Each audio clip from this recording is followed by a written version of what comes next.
കർണാടകയിലെ ഉത്തര കന്നഡ ജില്ലയിൽ ഗോകർണത്ത് സ്ഥിതി ചെയ്യുന്ന ഒരു മഹാശിവക്ഷേത്രമാണ് ശ്രീ മഹാബലേശ്വര ക്ഷേത്രം.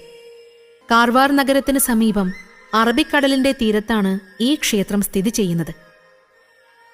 ഗംഗവല്ലി നദിക്കും ആഗനാശിനി നദിക്കുമിടയിലുള്ള പുണ്യനഗരമായ ഗോകർണത്തിലെ സമൃദ്ധവും ഹരിതാഭവുമായ അന്തരീക്ഷത്തിലാണ് ശ്രീ മഹാബലേശ്വര ക്ഷേത്രം നിലകൊള്ളുന്നത്.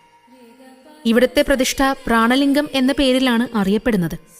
അതുപോലെ തന്നെ ഇത് ആത്മലിംഗമായും ആരാധിച്ചു വരുന്നു. ഇവിടെ മഹാബലേശ്വരൻ പടിഞ്ഞാറ് ദർശനമായി അറബിക്കടലിന് അഭിമുഖമായിട്ട് കുടികൊള്ളുന്നു.